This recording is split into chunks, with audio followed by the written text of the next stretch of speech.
Welcome, Money Mart. 안녕하세요. 돈 파는 가게 대표 사원 김강주입니다. 4월 첫째 주 주간 뉴스 브리핑 시간인데요. 자, 여러분께서는 만약 여러분들이 가지고 있는 주식 가운데 배당하는 주식이 있었고 한 주당 1,000원을 배당받기로 되어 있는데 1,000원이 아니라 1,000주가 배당이 들어왔다면 어떻게 하시겠습니까? 실제로 이 같은 황당한 일이 벌어졌습니다. 자, 한 주당 1,000원을 받기로 했는데 한 주당 1,000주가 배당된 이 기막힌 뉴스 오늘 함께 나눌 거고요. 서울에도 서울 아파트값 가장 비싸게 거래된 아파트가 55억이라는데 와, 정말 억소리 나죠? 그런데 1억 원짜리 아파트가 있다면 서울에 1억 원짜리 아파트가 있다면 또 어떻게 하겠습니까?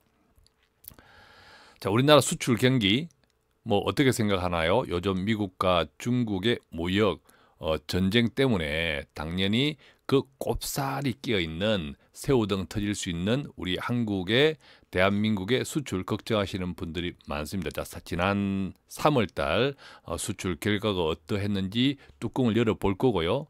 또 특히 우리나라 수출의 1등 공신 뭐죠? 바로 반도체. 이 반도체에 대한 전망은 또한 어떤지 지난해 2017년 굉장히 좋았는데 올해도 물론 좋다고 하는데 실제 어떤지 살펴볼 것이고요. 또 다른 다양한 뉴스들 또 주택 특히 과연 정책이 이길까 시장을 이길까 정책이 이기는 듯 하는데 특히 서울 중심으로 이상 현상이 계속 일어나고 있습니다. 건물주 다들 건물주 조물주 위에 건물주라고 할 정도로 로망이신 분들 많으신데 특히 연세가 많을수록 우리가 맥도날드가 이 건물주한테 홍익문고라는 이 맥도날드가 홍익문고라는 서점에 밀려났습니다. 이것이 이제 건물주와 어떤 상관이 있는지 한번 살펴볼 것이고요. 등등 해서 주간 뉴스 브리핑 흥미진진하면서도 또한 여러 가지 우리가 투자나 자산을 운용하는데 어떻게 포트폴리오를 짜야 될까라는 것에 대한 인사이트를 제공하는 시간 시작하도록 하겠습니다. 돈 파는 가게를 구독하는 당신은 정말 멋쟁이입니다. 첫 번째 뉴스는요. 시작할 때 예고해 드린 것과 같이 배당을 1,000원을 받기로 했는데 1,000주가 지급되었는데요. 이 황당한 회사는 바로 삼성증권입니다. 무려 112조 원, 112조 원이 배당 실수로 지급되었다고 합니다. 일반 투자자들은 아니고 삼성증권 우리 사주니까 뭐죠? 삼성증권 직원들에게 잘못 배당이 되었다는 거죠. 한 주당 1,000원이 아니라 1,000주씩 배당이 되었다는 거죠. 더 황당한 일은요. 자, 이 같은 일이 벌어졌으면 직원 입장에서는 어떨까요? 당연히 뭔가 실수가 있었겠다 싶은 생각부터 가져야 하는데 누구도 아닌 바로 우리 사주 즉 삼성증권 직원이었으니까 이런 직원 가운데 어떤 문제가 있었을 것이다. 이것은 정상적인 것이 아니다라고 생각하지 않고 오히려 잘못 배당된 주식을 팔아치운 500만 주 가량을 급히 팔아치운 이런 경우가 발생했습니다. 덕분에 실제 삼성 주식 주가가 장중 하한가까지 밀려날 정도로 큰 쇼크를 받았습니다. 당연히 물론 해결돼야겠지만 삼성증권 이 우리 사주 또 직원들과 관계된 이런 실수들 또 이것을 당연히 실수이라고 인식할 수 있었음에도 불구하고 이것을 옳다 잘됐다 팔아치운 이 직원들 다 같은 식구들입니다. 정말 손발이 맞지 않는다 그런 생각이 듭니다. 두 번째 뉴스는 지난 3월 달 수출 실적을 체크합니다.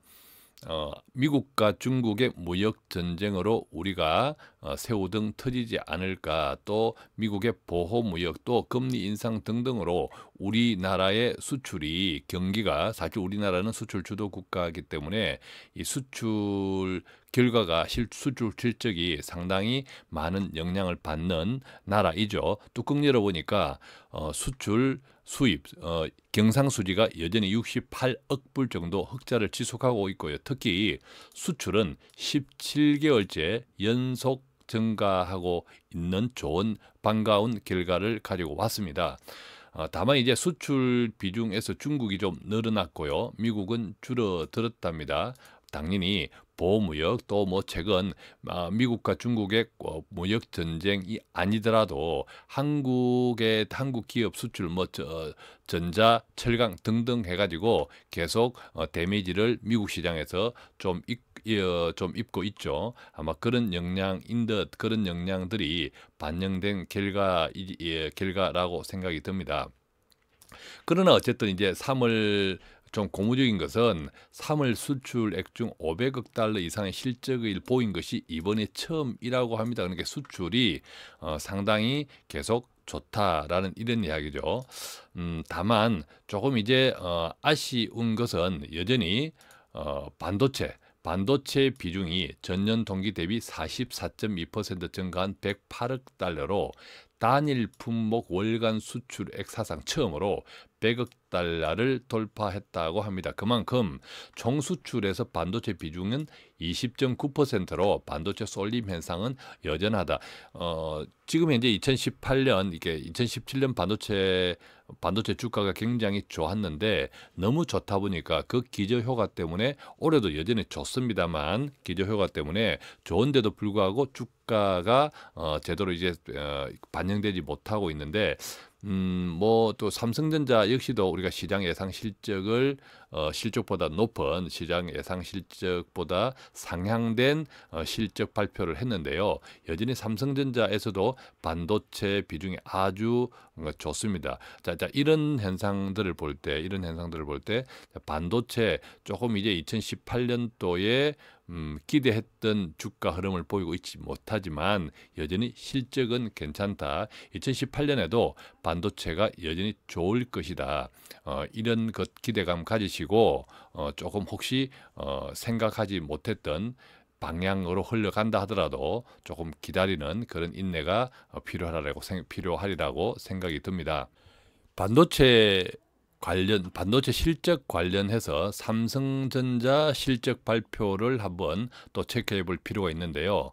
또 삼성전자는 뭐 우리나라 주가를 이끌고 있는 1등 대장주이기 때문에 삼성전자의 실적 신기록, 깜짝 시장 예상을 깬 실적 신기록 발표는 우리나라 주식 시장에 상당히 좋은 영향을 당연히 끼치겠죠. 자, 결과 보면 삼성전자 올 영업이익 63조 넘길 듯하다, 이런 발표가 있고요.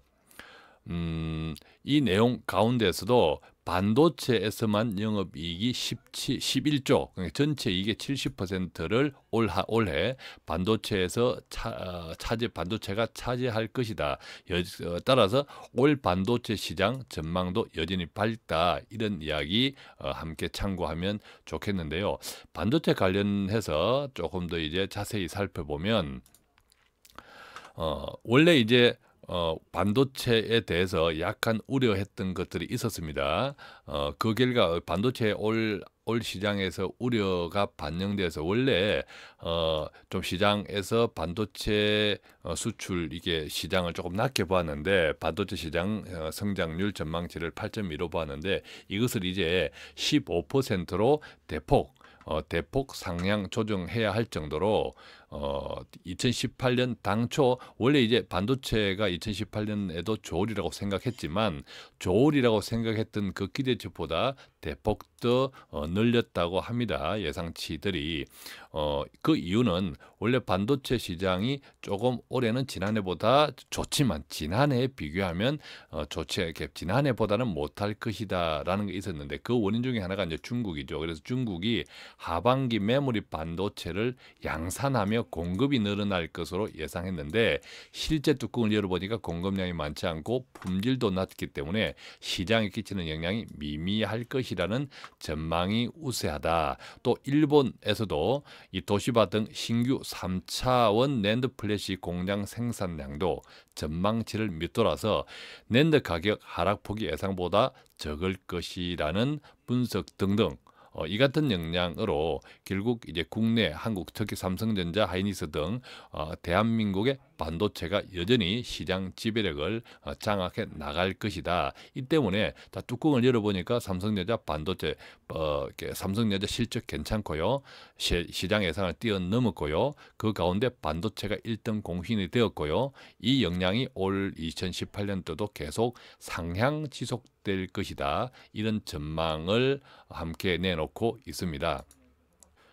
자, 이번에는 부동산 시장으로 가봅니다. 최근 정부의 아주 힘있는 여러 가지 부동산 정책으로 인해서 부동산 특히 이제 서울 아파트를 비롯한 아파트 가격 상승률이 주춤, 또 전세값 하락 등등을 해서 이제 부동산 가격이 정부 입장에서 보면 안정화되어 가고 있구나라고 생각을 했는데 소좀 이제 로또 아파트 뭡니까? 분양가를 제한하는 분양가 상한제 이 영향으로 인해서 오히려 이제 분양을 받는 것이 주변 분양을 잘 받으면 분양만 받으면 주변 시세보다 싸게 분양을 받는 꼴이 돼버리니까 바로 이것을 이제 로또 아파트라고 하는데요. 이 로또 이 강남발 특히 이제 강남 지역 중심의 이 청약 열풍이 강북으로 확산되고 있다고 합니다. 때문에 그 결과로 서울 집값이 다시 불붙을 것이 아닌가라는 우려 섞인 걱정들을 합니다. 뭐 이렇게 몇 가지 요소 이제 체크해 보면 결국 억누르기식 규제 부작용이 아닌가. 또 정부 통제의 시세보다 분양가가 저렴해지다 보니까 로또 아파트가 라는 말이 생겨나고요. 이것이 이제 강남에서 시작해서 영등포, 마포구 등으로 확산되고 있다고 합니다. 따라서 이렇게 신규 분양 단지가 대박이 나면 주변 아파트 값도 덩달아 오르지 않을까 이런 우려들이 있고요. 또 반면에 일부에선 지역 편차가 크기 때문에 그냥 국지적 현상에 그칠 것이다 라는 또 전망도 있습니다. 자, 이제 로또 아파트 실제 이제 이루어진 것들 보면 이제 강남구 최근 이 강남구 DH자이 개포 보면 청약 경쟁률이 무려 25.2대 2대 1. 뭐 그렇지만 이 DH자이 개포 이 아파트가 분양가가 워낙 비쌌으니까 이게 뭐 결국 있는 사람의 돈잔치다 뭐 이런 이야기, 이런 또 냉소적인 이야기를 들어야 하죠. 이제 이런 것들이 영등포구 당산 센트럴 아이파크로 옮겨가면서 또한 마찬가지로 시세보다 저렴한 분양 아파트에 대한 열기가 계속 강북으로 넘어가 확산되고 있다. 이런 이야기를 듣습니다. 지금 여러분께서는 돈 파는 가게와 함께 하고 있습니다. 예를 들면요, 어떤 현상이 있냐면 서울 마포구 염리 3구역 재건축 단지 마포 프레스티지 자이 같은 경우에는 이 분양만 잘 받으면 주변 집값보다 2억 원 정도 싼 분양을 받을 수 있다. 이게 받으려고 하면 2억 원 정도 시세 차익이 발생할 수 있다. 자, 이런 기대감 때문에 청약 경쟁률이 수십 대 1에 달할 것이다 라는 이야기도 흘러나오고 있습니다. 뭐 이런 것들은 뭐 모델하우스에 다녀간 사람들이 뭐 대체로 이렇게 모델하우스의 분위기를 통해서 열기를 통해서 많이 또 짐작할 수 있는데요. 어쨌든 이 아파트도 당연히 값은 비쌉니다. 아무리 분양가가 주변 시세보다 낮다고 하더라도 값은 비쌉니다. 보면 59 평방미터가 면적이 뭐죠? 7억 원 초반에서 8억 원 중반, 84 평방미터가 8억에서 9억 원 초반대. 그러니까 우리가 조금 이제 뭐 대체로 거주하는 이렇게 84가 많이 거주하는데, 이 84 기준으로 하면 어떻습니까? 뭐 전용 면적 기준으로 한 게 우리가 보통 이제 뭐 30평 아파트, 32평 아파트 이렇게 말하는 이 아파트 가격이 분양가가 8억에서 9억 원 초반대입니다. 이것을 이제 인근 아파트와 비교해 보면, 자, 전용 84평방미터가 이렇게 분양가가 8억 9억인데 시세는 뭐죠? 바로 13억 원이라고 합니다. 그러니까 벌써 이것만 해도 뭐 한 3, 4억 가량의 시세 차익을 얻을 수 있다는 거죠. 특히 이제 입주 시점, 지금은 분양인데 입주 시점에는 새 아파트 프리미엄까지 더해지면서 차익이 더욱 커질 것이다 하는 것이 업계의 분석이다. 자, 요즘 대출하기 힘듭니다. 그러니까 대출하기 힘드니까 대출 규제 때문에 결국 있는 돈이 대출을 하지 않아도 되는 사람들 누굽니까? 바로 자산가들. 결국 이제 시장의 불만은 여기에서 나오는 거죠. 자, 분양가를 누르다 보니까 특히 서울 아파트 같은 경우에는 분양가가 당연히 높고 또 대출도 안 되다 보니까 결국 있는 사람의 돈잔치, 있는 사람의 있는 사람에게 더 많은 혜택이 돌아갈 것이지 않는가, 그런 우려 함께 나오고 있습니다. 관련해서 분양 지금 추세를 보면요. 특히 4, 5월 달에 무려 7만 가구가 쏟아진다고 합니다. 6월 달에 이제 지방선거를 앞두고 아무래도 이제 선거가 여론을 지배하다 보면 이 아파트 이렇게 마케팅에 나쁜 영향을 끼치기 때문에 그 전에 서둘러 분양하자. 그래서 이게 4, 5월 달에 무려 7만 가구가 쏟아져 나온다고 하는데, 문제는 빈익빈 부익비, 부익부, 가난한 사람은 더욱 가난해지고 부자는 더욱 부자가 될 수 있는 이런 또 이렇게 걱정을 하시는 분들도 많습니다. 왜냐하면 첫째 이제 시장이 침체되어 있기 때문에 전국에 걸쳐서 7만 가구가 쏟아지면 미분양 점점 증가하고 있습니다. 다만 어떻습니까? 괜찮은 쪽, 또 뭐 강남이라든지 이런 희소성이 높은 지역은 오히려 뭐 몇십 대 1에 분양 경쟁들이 있겠는데, 결국 이제 이런 것들을 비교해 보면 점점 희소성이 높다는 것은 그만큼 가격이 아주 높다는 것을 뜻하는데, 아까 이야기했지만 대출도 안 되고, 그죠? 또 가격 자체가 너무 비싸면 결국 7만 가구 분양되어도 분양이 아예 안 되는, 미분양되는 지역도 있을 것이고, 아예 경쟁이 치열하면서 있는 사람의 잔치, 아까 록도 아파트 열풍과 연관되어서 있는 사람의 잔치가 될 것 아닌가. 결국은 정책이 시장을 이길 수 없다. 특히 또 강남 지역의 경우, 또 강남 불패 같은 이게 시장 논리만 재확인하는 것 아니냐는 우려도 나옵니다. 따라서 정부 어떤 부동산 정책을 또 관장하는 뭐 건설교통부 등등 이런 쪽들에서 전문 행정 하시는 분들이, 자, 이런 지금 시장에 오히려 이것으로 인한 후유증들을 잘 살피면서 정말 이게 부동산 가격이 오르지 않는 것이 서민에게 좋은 효과가 되어질 수 있도록 조금 더 머리를 맞대면 좋겠습니다. 자, 조금 다른 이야기 해보겠습니다. 금호 타이어 요즘 계속 뭐 어려움을 겪고 있다가 이제 드디어 새 주인을 찾았습니다. 바로 중국 타이어 업체 더블스타가 새 주인이 되었습니다. 새 주인이 되었는데, 문제는 과연 이 새 주인이 된 더블스타 중국 타이어 업체를 믿을 수 있느냐라는 문제입니다. 무슨 말이냐 하면요, 이게 살펴보면 이 더블스타가 이 금호 타이어의 새 주인으로 등극하는 그 조건 가운데 금호 타이어의 고용을 3년간 보장하기로 했고, 두 번째, 5년간 앞으로 5년간 최대 주주 지위를 유지하기로 했습니다. 반대로 바꾸어 말하면 5년 뒤에는 더블스타가 국내 공장문을 닫고 떠날 수 있다는 이야기가 되는 거죠.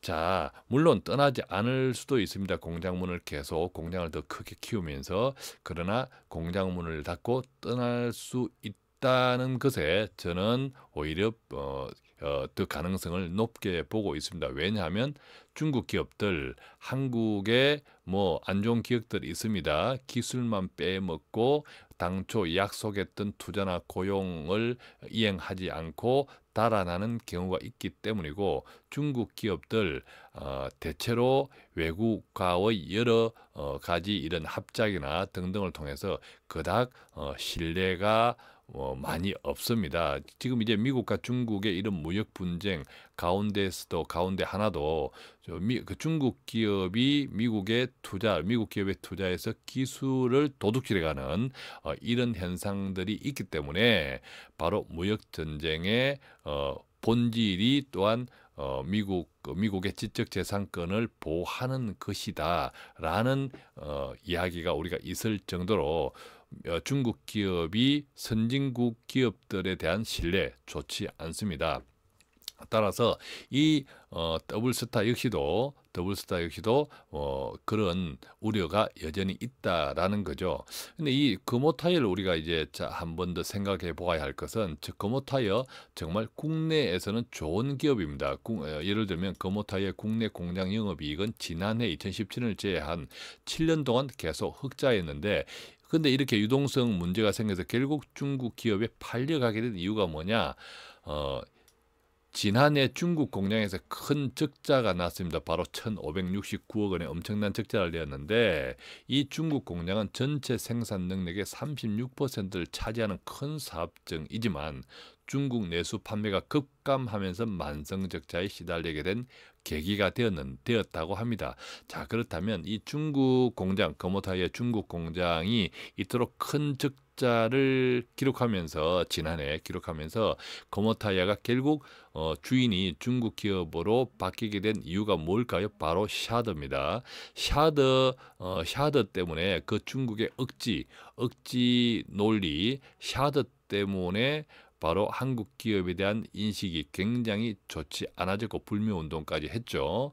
않아졌고, 바로 그 영향을 전부는 아니겠지만 그 영향을 상당히 받았던 것이 금호 타이어의 중국 적자였습니다. 자, 그러니까 결국 금호 타이어가 중국 기업에 팔려가게 된 결정적인 이유는 중국에서의 엄청난 적자였고, 그것이 또 샤드하고 영향이 있는데, 하필이면 또 이 금호 타이어가 새 주인이 중국 기업이라는 것 참 찝찝합니다. 자, 그래서 금호 타이어 직원분들 또 하청 관계자 분들에게 제가 이야기 드립니다. 자, 3년은 일단 고용 보장이 되었죠. 기술을 빼먹고 도망간다 하더라도 한 3년 정도는 어쨌든 기술을 빼먹는다 하더라도 3년 정도는 가야겠죠. 자, 그 기간 동안 우리가 지금 이 금호 타이어는 직접 고용 5,000명 국내 기준입니다. 협력업체까지 포함하면 약 3만 명 정도 일자리를 기여하고 있다고 하는데, 반대로 이야기하면요, 금호 타이어 관련 임직원 분들 앞으로 3년 동안 정말 이 중국 기업이 철수한다라고 생각하고 3년 동안 어떻게 자기 스스로를 개발해서 다시 점프업을 할 수 있는 계기를 그 개인 스스로 3년 동안 만들어야 한다. 이것을 정말 절박하게 가지시고, 어쨌든 3년은 안정되었으니까 3년 안정되었으니까 그 이후로 평생 안정되겠지가 아니라, 그리 되면 좋지만 우리가 플랜 2, 그죠? 플랜 2 그리 되지 않을 가능성도 저는 높게 보기 때문에 3년 동안 정말 자기 개발 잘해서 3년 이후에 만약 이 회사에 없다면 어떤 이유에서든 간에 없다면 어떻게 살아가야 할 것인지를 정말 절박하게 준비하는 그런 시간이 되어야 하지 않을까 싶습니다. 아파트, 자, 이번 뉴스는 서울에도 1억 원 아파트가 있다 없다. 자, 1억 원짜리 1억을 대출 받아서 사는 아파트가 아니라 1억 원짜리 아파트가 있다 없다 있답니다. 서울에 최근 가장 비싸게 거래된 아파트가 뭐 55, 뭐 서울에 뭐 수십억짜리 아파트는 셀 수 없이 엄청나게 많습니다. 서울 하면 뭐 그래도 강남이든 강북이든 매덕하고 생각할 건데 1억도 안 되는 아파트가 있다. 어떻게 생각하십니까?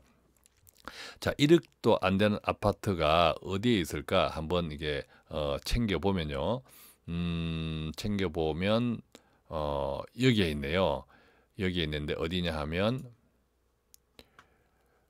서대문구 연희궁 전용 42.38 평방미터, 9,200만 원. 9,200만에 거래가 되었고요. 또 금천구 시흥동 시흥아파트 전용 39.83 평방미터도 9천만 원에 각각 거래되었다고 합니다. 자, 평수는 뭐 크지 않지만 42.38 평방미터니까 약 한 15평 정도, 또 뭐 39.83 평방미터니까 뭐 또 한 두세 평 정도. 뭐 이것이 자, 서울에 뭐 12평, 15평 정도의 1억 원으로 살 수 있다? 정말 깜짝 놀랄 뉴스겠죠. 60평방미터 이상 아파트 경우에도 1억 원대의 아파트가 있답니다. 성북구 종암동 고려 아파트인데요. 66.44 평방미터 1억 4,800만 원에 거래되었다고 합니다. 자, 그런데 이런 아파트가 왜 이 가격이 형성되어 있을까? 뭐 그죠? 당연히 그만한 이유가 있겠죠. 예를 들어 시흥 아파트, 예를 들면 이제 금천구 이제 시흥동 시흥 아파트 경우에도 언제 지었습니까? 75년도에 지었네요. 75년도에 지었으니까 뭐 한 40년이 더 되었죠, 그죠? 40년이 더 되었는데 가구 수도 뭐 한 80가구 정도 됩니다. 자, 이게 재건축이 될까요? 뭐 재건축 가능성은 있겠지만 쉽지 않습니다. 자, 재건축이 쉽다면 그 가격으로 거래되지 않겠죠. 또 중앙 도시가스가 들어오는데요. 여러 가지로 이렇게 복도식의 이 단지 정보가 복도식의 여러 가지로 또 교통과 학군이 많이 불편하답니다. 그러다 보니까 이제 또 이런 가격, 오래된 아파트니까 당연히 외관도 많이 오래되어 보이겠죠. 등등을 해서 시형 아파트가 1억 원도 되지 않는 물론 평수 약간 적은 평수 14평 정도 같은 경우에 그렇게 시세가 형성되어 있다. 마찬가지로 이제 서대문구 연희동에 있는 연희궁 아파트도 72년도에 건설되었네요. 그러니까 조금 시흥 아파트보다 몇 년 더 전에 몇 년 더 오래된 아파트입니다. 총 한 개 동이 있고 48세대. 한 개 동에 48세대니까 참 재건축도 뭐 더 힘들겠죠. 이제 시흥 아파트의 경우도 마찬가지지만 또 보면 난방은 중앙 난방인데 아직도 기름을 난방 연료로 쓰고 있답니다. 뭐 등등. 그러니까 우리가 가격이 싸니까 당연히 그만한 이유가 있겠죠. 어쨌든 서울에도 1억 원 아파트가 있다 없다 있습니다. 있는데 또 수십억 아파트는 부지기수고 뭐 55억이 최고가 거래였다고 하니까 야, 정말 그냥 서울만큼 빈부차가 심한 도시가 있을까? 라는 생각이 들고 앞으로 이 현상이 요즘 뭐 로또 분양 열풍, 청약 열풍 등등을 생각하면 거기도 다 있는 사람 이야기잖아요. 그러다 보니까 점점 부익부 빈익빈이 심화되고 있는 도시, 가장 극명한 도시가 서울이 아닐까 하는 생각도 듭니다. 자, 돈 파는 가게 4월 첫째 주 주간 뉴스 브리핑 이제 마지막 뉴스는요. 신촌에 있는 맥도날드가 사라지게 되었는데요. 대신에 홍익문고 같은 건물에 있는 홍익문고는 여전히 잘 60년 된 버티고 있다고 합니다. 자, 결과적으로 같은 건물에 있던 맥도날드는 사라지고 홍익문고 요즘 뭐 문고니까 서점인데 서점 장사 안 되잖아요. 이윤 박하입니다. 자, 맥도날드에 비하면 뭐 매출이나 이익률 참 잽이 안 되겠죠. 그런데 맥도날드는 사라지고 홍익문고는 버티는 이유 무엇일까? 자, 헤럴드 경제 기사에서 재밌게 참 정리가 되어 있는데요. 보통 이제 신촌역에서 서울 신촌역에서 친구를 만날 때 이렇게 한답니다. 맥도날드 앞에 서 있을게 또는 두 번째 홍익문고에 있을 테니 들어와 세 번째 유플 만원경 앞에서 보자. 이 맥도날드 홍익문고 유플 만원경 이 세 군데 기업 세 군데 점포가 신촌역의 가장 핫한 오래된 점포라는 건데 드디어 맥도날드가 바로 20년을 영업하던 그 맥도날드가 20년을 영업하던 맥도날드가 문을 닫는다고 합니다. 자, 근데 그 이유가요. 그 이유가 바로 재밌습니다. 임대료 때문이라고 하네요. 임대료 때문. 임대료가 뭐 계속 올라가죠. 임대료 올라가는데 패스트푸드 사업도 상당히 이게 트렌디한 사업이라는 거죠. 즉, 이게 시시각각 이 트렌드의 영향을 크게 받는 사업인데 임대료가 내리지 않고 계속 오르다 보니까 결국 이제 해년 해마다 의사 결정을 해봐야겠죠.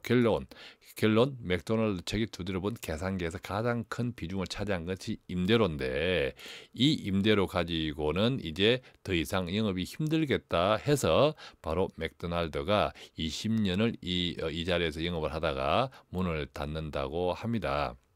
문을 닫는다고 하는데 우리가 이제 가장 부담이 큰 것이 뭐죠? 바로 보증금보다는 월세죠. 월세 비중이 상당히 높았는데 이 월세가 다시 올라가면서 더 이상 맥도날드 역시도 문을 버티지 못하고 문을 닫게 되었다고 합니다. 자, 이 같은 아무리 뭐 세계적인 기업, 프랜차이즈 기업 맥도날드라도 결국 임대료 앞에 월세 앞에는 깨갱갱 한다는 건데 이 맥도날드가 신촌점 외에도 뭐 사당, 서울대 입구역, 애옥에 또 부산 서면점, 용인, 단대점도 같은 이유로 올 상반기 안에 나란히 폐업한다고 합니다. 반면에 이제 같은 건물에 있는 맥도날드와 같은 건물에 있는 홍익문고는 이 신촌역 상권 일대 임대료 상승 바람에도 불구하고 작년에 개업 60년을 맞이하고 있다는데요. 바로 해당 건물주가 홍익문고 때문이라고 합니다.